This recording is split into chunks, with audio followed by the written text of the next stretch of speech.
therapy or our drug that, it's the thing that we do to stay healthy. It's the thing that keeps us. We would be sick otherwise, but that's why we have music, and that's why we obsess over it and throw ourselves into it. And there's definitely some truth in that. Mm-hmm. I feel like as I get older and more mature, I feel like I'm able to compartmentalize a little bit more. But I mean, I think the whole reason why I'm still doing this is probably trying to heal something, from like earlier ages. For me, it's just when you throw yourself in this thing, Yeah, it's just for me, it's just so interesting because music is just, there's such a potential for it to be dirty. Like there's such a potential to go into it and be like, okay, I'm going to win this thing. I'm going to get famous. I'm going to get recognition. I'm going to feed that side of my ego, right? And I felt like throughout my career, because like it's like going really slowly, right? My career in China, it went really fast. Like within a summer, I had people recognizing me on the street. That's not typical, right? That's the side that doesn't make sense. Yeah, that's not typical, right? And then going into this, I really had to learn like, oh, right, this is just about it's because I have my own path with like addiction, right? So I had to realize like my addict brain always wants to be like, okay, what's the end goal, right? Let's just get there. Like satisfaction is always in the future. Satisfaction is when I sell 1 million records. Satisfaction is when I work with this artist, right? But like the universe is like, no, like you find satisfaction here where you are, Sorry. The journey. Yeah, the journey, exactly. And there's never a there. Yeah, I'll always talk. My default setting is like to talk about spiritual stuff. So feel free to redirect and we can talk about like technical. Well, we'll get into the technical, but it's cool. I like to like figure out what you're about and where it's coming from. Yeah. It's so cool. So I know that you had a mentorship with Rob Cavallo. Yeah, Rob. Rob Cavallo. Yeah. Oh, Cavallo. Yeah, that is how he pronounces his name. Sorry, Rob, if you're listening to this. I love Dookie. It's like one of my favorite records. Aww. Yeah, I mean, I just Googled him before we started the call. I was like, oh, this guy has done like, he did like the Iris, Google Dolls. Anyways, these are records that I grew up on. So he did amazing. lot of stuff that I grew up on too.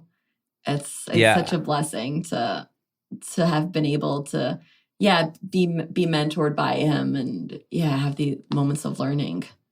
So how did you connect with him and maybe talk a little bit about what that's been like and maybe some lessons he's imparted on you? Yeah. So I had this friend that I met through Bumble BFF, which is Bumble is a dating app, but they also have a way that you can actually make girlfriends called Bumble BFF. So I made this friend and then she had this friend who was a producer for this artist agency or this management company. And then the management company heard some of my stuff and they said, oh, come in, we want to interview and see if we can sign you as a songwriter or as an artist. Mm-hmm. At that meeting, they had an intern there called Charlie.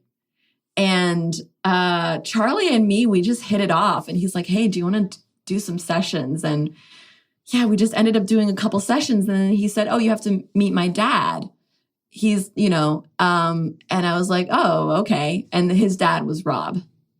And then that's amazing. And then we started doing we did some sessions together. Yeah. And then I've sort of started, it wasn't really like, okay, I'm going to mentor you now. It's more like, oh, I'm going to bring you on to these projects. And at the same time, I'm going to be really patient with you and kind of tell you okay, if you have any questions, I'll answer them. So we'll be in sessions together. Some things I have learned, man, he said to me, you'll have records that you spend an hour or 2 hours or 30 hours on, right? But if you want to make a really good record, you've kind of got to get to the 200-hour mark.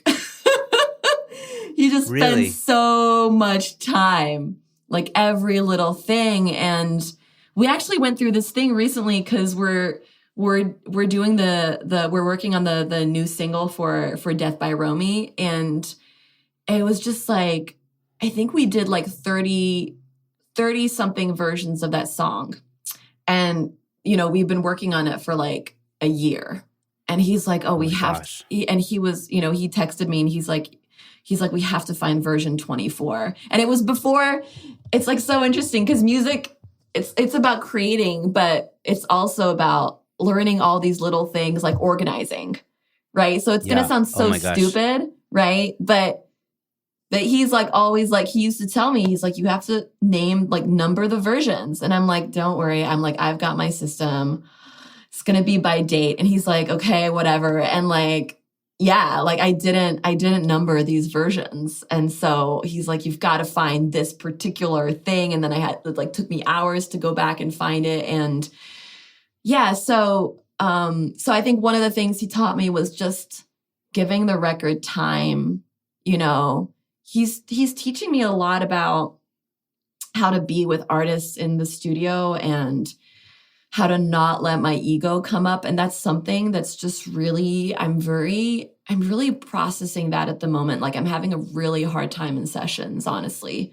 Like as a producer, like I really want people to, you know, because as a girl in sessions, like, I don't know if this is true. Maybe this is just my perception where I'm like, oh, people don't take me seriously, right? People don't consider me a producer. They just consider me like the engineer, you know? And It's like an imposter syndrome, but it's yeah. probably unfounded. Yeah, exactly. It's just because we don't see it. It's just because we don't see enough women in studios, right? That's like the visibility thing. There's very few female producers. So, and that's just something. Gotta highlight more of them. Gotta highlight them so that people know. Well, people know you. You're You know doing you guys that. exist. I'm trying to. Yeah, You're an ally. Not doing enough. I mean, I try hard, but it's it's not enough. No, this is great. I really appreciate this. So yeah, and that's just honestly something I'm having a hard time with. It's just like, okay, like have like my ego, right? Like having a change of attitude. Like I'm just here to be of service to the artist and the record. Like if you need me to just press record and stop, like that's okay too. Like I don't, so I'm like everything I say goes back to like my own mental stuff, right? But that's something that also he was just coaching me on. And that's something that's honestly, I'm having a lot of resistance around that, like that's a lesson he's been telling me for years and I'm still like, haven't learned it. Yeah. So that part of just being of service to the artist, he's like, he's like, you're the producer and what you have to do is you just have to basically crawl on the floor and offer the artist exactly what they want. What their vision is. Like you're a vessel to their vision. And yeah, so that's something I'm really having resistance to at the moment. But yeah, I'm just going to work on it. It's interesting. I feel like also like, a lot of the music that he's worked on is kind of older school bands and I feel like a lot of, that's very much how I approach things. I'm very much in that camp of like, this is the artist's song. I'm trying to like give them what they want for their song. But there are also producers that are not on that side of the equation where they're kind of, let me do my thing with your, you send me a sketch, I'll make a whole production for you. And like, it'll be my vision of what it is.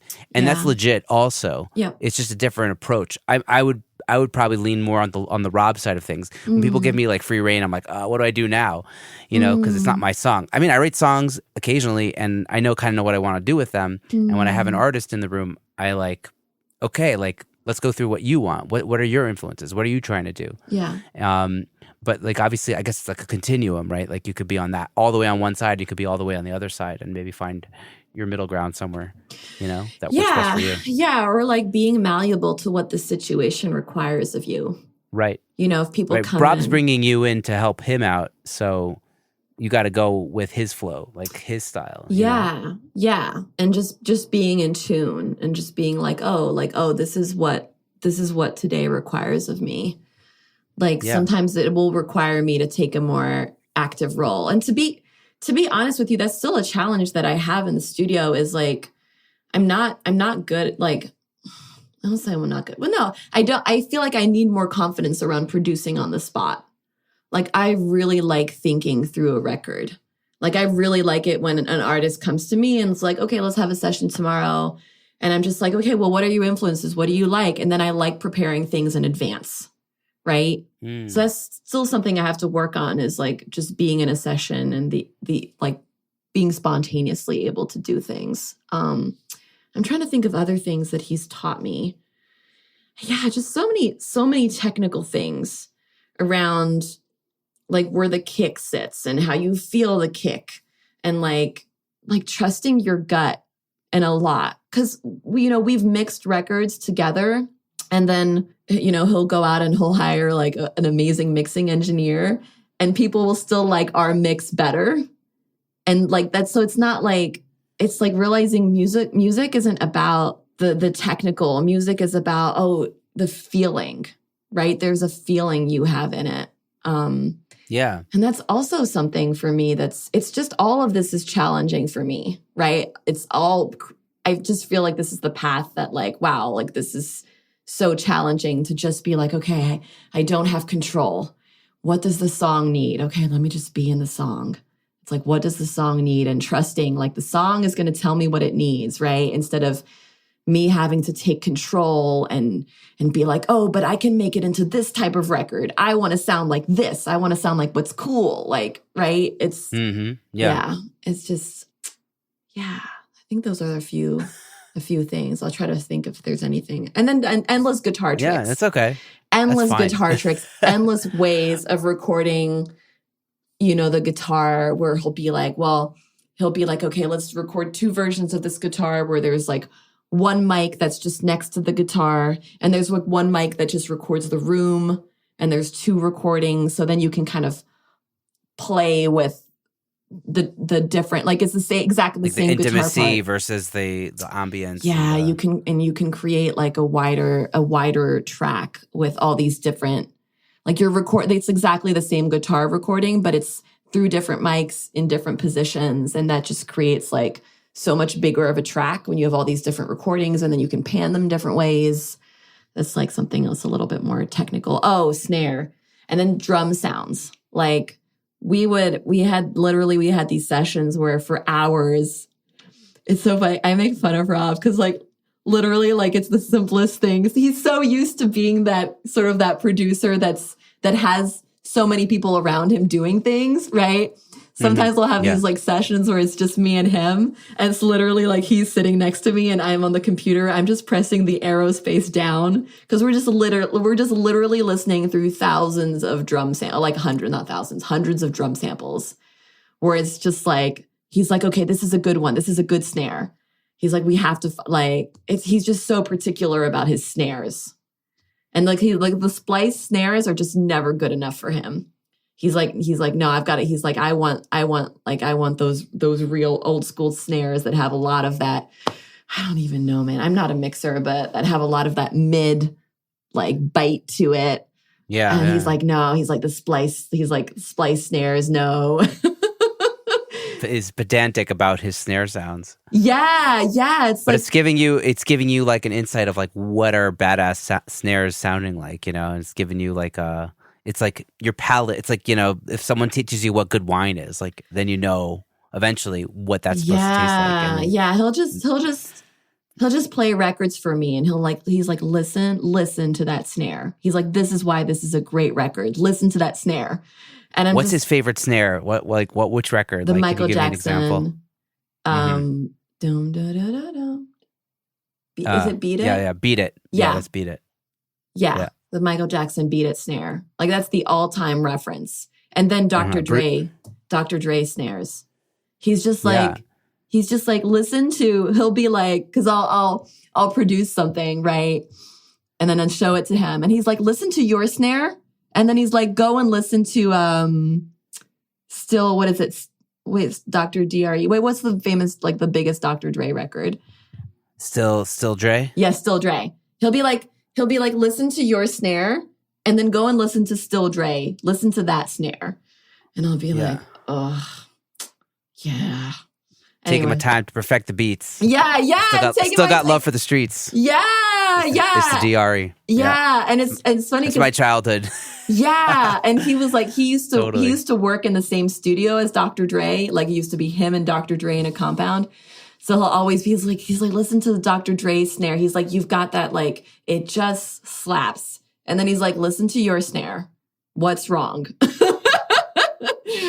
And I'll be like, yeah.